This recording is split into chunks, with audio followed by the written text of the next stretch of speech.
कहानी की शुरुआत दो सहेलियों से शुरू होती है। दोनों के घर बीच के पास ही थे, इसलिए ये दोनों पूरा दिन समुद्र किनारे ही रहती थीं। दोनों जिंदगी भर साथ रहने का वादा करती हैं। ऐसे ही कई साल बीत जाते हैं। दोनों की शादी हो गई थी और दोनों को एक एक बेटा भी था। छोटे बालों वाली का नाम रोज था, जबकि लंबे बालों वाली ईवा थी। आज भी दोनों पूरा दिन साथ में बिताती और मौका मिलते ही समुद्र किनारे आ जाती। दोनों की तरह इनके बेटे भी पक्के दोस्त थे। रोज के बेटे का नाम हैरी था, जबकि ईवा ने अपने बेटे का नाम मैक्स रखा था। ऐसे ही एक दिन ईवा के पति की मौत हो जाती है, जिस कारण ईवा अपने बेटे के लिए काफी परेशान थी। लेकिन रोज ईवा को दिलासा देती है कि हम मिलकर सब देख लेंगे। रोज के पति का नाम ब्राउन था और वो अपने बेटे हैरी को मैक्स का ध्यान रखने को कहता है। जैसे रोज और ईवा पूरा दिन समुद्र में रहती थी, वैसे ही इनके बेटे भी समुद्र से बेहद प्यार करते थे। इनके बेटे कब बड़े हो गए, दोनों सहेलियों को पता ही नहीं चला। अपनी तरह अपने बच्चों को भी साथ देखकर दोनों बेहद खुश थीं। समुद्र में मस्ती करने के बाद हैरी और मैक्स तो नहाने लगे, जबकि रोज और ईवा अपने बचपन की तस्वीरें देखने लगती हैं। तभी लड़के भी नहाकर इनके पास आ जाते हैं और एल्बम छीनकर देखने लगते हैं। कुछ देर बाद हैरी ईवा से मजाक करने लगा, जबकि मैक्स एक कोने में बैठकर अपनी और अपने पिता की तस्वीरें देखने लगा। ये देखकर ईवा उसके पास आती है और प्यार से उसके सर पर हाथ फेरती है। रात को जब ये लोग खाना खा रहे थे तो ईवा अपने पुराने दिन याद करने लगी, जब उसका चक्कर कई लड़कों से हुआ करता था। इसी दौरान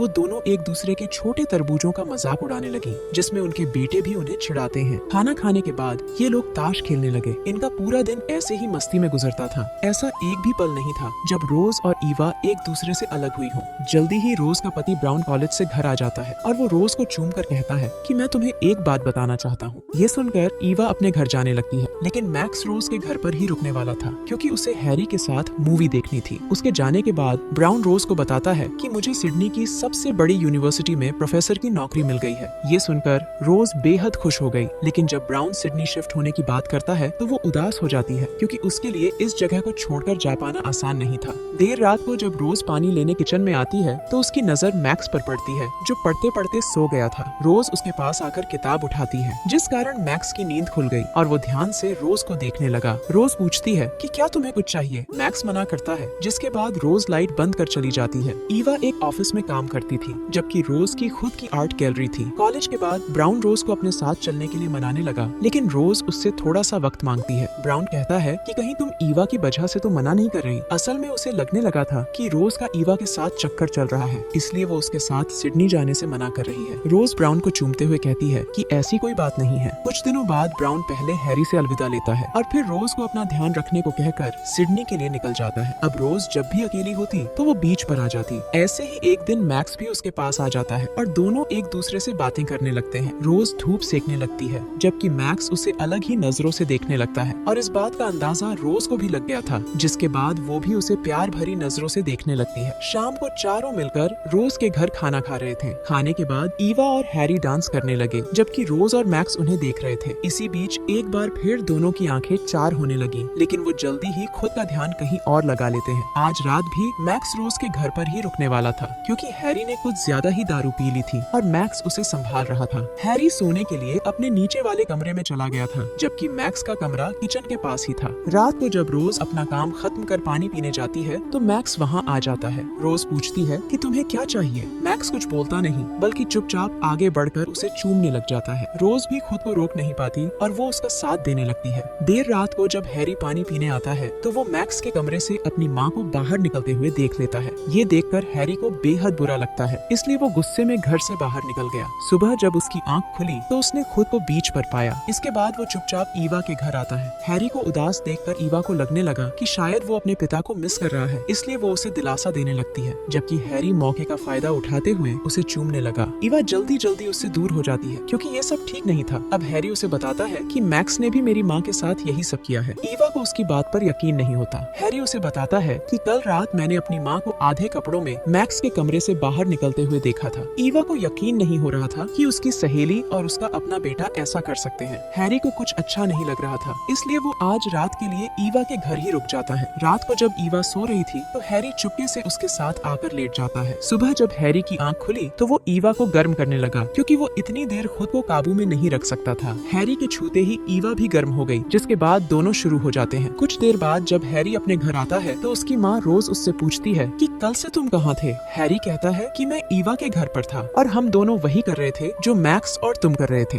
ये सुनकर रोज को गुस्सा आ गया और उसने हैरी को थप्पड़ मार दिया। अब रोज जल्दी जल्दी ईवा के ऑफिस में आती है और कहती है कि हम दोनों से बहुत बड़ी गलती हो गई है, लेकिन आगे से हम ऐसा कुछ नहीं करेंगे। शाम को जब मैक्स रोज से मिलने उसके घर आता है तो वो उससे ठीक से बात नहीं करती। वो उसे चूमना चाहता था, उसकी गुफा में धमाके करना चाहता था, लेकिन रोज खुद को उससे दूर कर लेती है। ये देखकर मैक्स नाराज हो जाता है। रोज उसे समझाना चाहती थी कि वो दोनों साथ में नहीं हो सकते, लेकिन मैक्स जबरदस्ती उसे चूमने लग जाता है और इस बार रोज उसे रोक नहीं पाती, इसलिए दोनों एक बार फिर पानी निकालने लगते हैं। जबकि दूसरी तरफ रोज का बेटा हैरी ईवा के साथ मजे कर रहा था। कुछ दिनों बाद जब दोनों सहेलियां बातें कर रही थीं, तो रोज ईवा से कहती है कि आजकल मुझे काफी अच्छा महसूस होने लगा है, जिस पर ईवा भी उसे बताती है कि मुझे भी काफी अच्छा लग रहा है, क्योंकि काफी समय बाद किसी ने इतने अच्छे से मेरी प्यास बुझाई है। दोनों सहेलियां सब कुछ इसी तरह रखने का फैसला करती है। अब लड़कों का जब मन करता तो वो साले एक दूसरे की माँ के साथ शुरू हो जाते। देखते ही देखते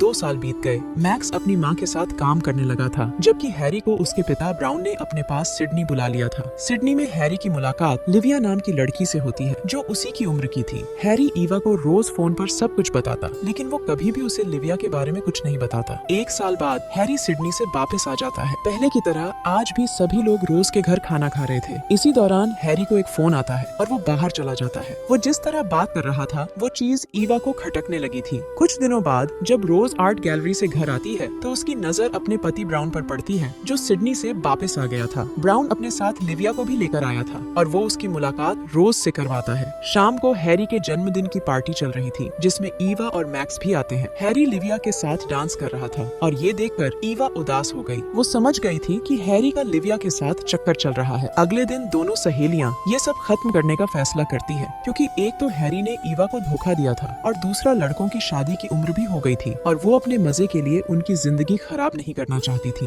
रोज मैक्स को समझाती है कि हम दोनों का कोई फ्यूचर नहीं है, इसलिए तुम्हें भी हैरी की तरह अपनी उम्र की लड़की ढूंढ लेनी चाहिए। मैक्स को उसकी बात से दुख तो होता है, लेकिन वो चाहकर भी कुछ नहीं कर सकता था। कुछ महीनों बाद हैरी की शादी लिविया से हो जाती है, जबकि मैक्स ने भी अपने लिए सोफी नाम की लड़की ढूंढ ली थी। देखते ही देखते कई साल बीत गए। मैक्स और हैरी बेटियों के बाप बन गए थे। इन्हें जब भी मौका मिलता तो सभी लोग समुद्र में मस्ती करने आ जाते थे। वैसे तो सब कुछ बिल्कुल सही चल रहा था, लेकिन मैक्स को देखकर साफ साफ पता चल रहा था कि वो आज भी रोज से बेहद प्यार करता है और रोज हमेशा उसे समझाती रहती थी कि हम दोनों ने जो पल साथ में बिताए वो बहुत अच्छे थे, मगर हम हमेशा साथ नहीं रह सकते। एक रात रोज के घर खाना खाने की तैयारी हो रही थी। ईवा को भूख नहीं थी, इसलिए वो सबसे विदा लेकर वहाँ से चली जाती है। कुछ देर बाद हैरी भी बहाना बनाकर घर से निकल गया। वो जल्दी जल्दी ईवा के पास आता है और दोनों एक दूसरे का पानी निकालने लगते हैं। इसी बीच मैक्स भी उन दोनों को देख लेता है। उधर घर में रोज अपनी बहुओं से बातें कर रही थी और तभी मैक्स गुस्से में आकर उससे कहता है कि मुझे तुमसे जरूरी बात करनी है। दोनों जैसे ही कमरे में आते हैं तो मैक्स उसे बुरा भला कहने लगा। वो उसे बताता है कि मैंने हैरी को अपनी माँ के साथ देखा, वो दोनों हमें धोखा दे रहे हैं। मैक्स इतनी जोर से चिल्ला रहा था कि उसका शोर सुनकर लिविया और सोफी भी उनके पास आ जाती है। मैक्स लिविया को बता देता है कि हैरी का मेरी माँ के साथ चक्कर चल रहा है। रोज और मैक्स की बातों से सोफी को भी पता लग जाता है कि कई साल पहले मैक्स और रोज का भी चक्कर चल रहा था। लिविया ने हैरी से तलाक लेने का फैसला कर लिया था, जबकि सोफी भी मैक्स को छोड़कर चली जाती है। रोज मैक्स पर गुस्सा करती है क्योंकि उसने लड़कियों को सब बता दिया था, जिस कारण उनका परिवार बिखर गया था। मगर मैक्स को इससे कोई फर्क नहीं पड़ता, क्योंकि वो सोफी से प्यार नहीं करता था, बल्कि वो तो रोज की खुशी के लिए सोफी के साथ रह रहा था। अगले दिन रोज ईवा से बात करती है। ईवा उससे माफी मांगते हुए कहती है कि मैं हैरी से बेहद प्यार करती हूँ और उसकी शादी के कुछ दिनों बाद से ही हमारा चक्कर फिर से शुरू हो गया था। मैंने तुम्हें इसलिए नहीं बताया था क्योंकि मैं जानती थी कि तुम और मैक्स भी एक दूसरे से बेहद प्यार करते हो और तुमने मेरे लिए मैक्स को खुद से दूर किया था। कुछ समय बाद ये चारों समुद्र में मस्ती कर रहे थे और इन्हें देखकर ऐसा लग रहा था कि जैसे कुछ भी नहीं हुआ। और इसी के साथ इस कहानी का यही अंत हो जाता है। हमारी वीडियो देखने के लिए बहुत बहुत धन्यवाद। अगर आप ऐसी ही वीडियोस के दीवाने हैं तो प्लीज मेरे चैनल को जरूर सब्सक्राइब करें। मिलते हैं अगली वीडियो में, तब तक के लिए नमस्कार।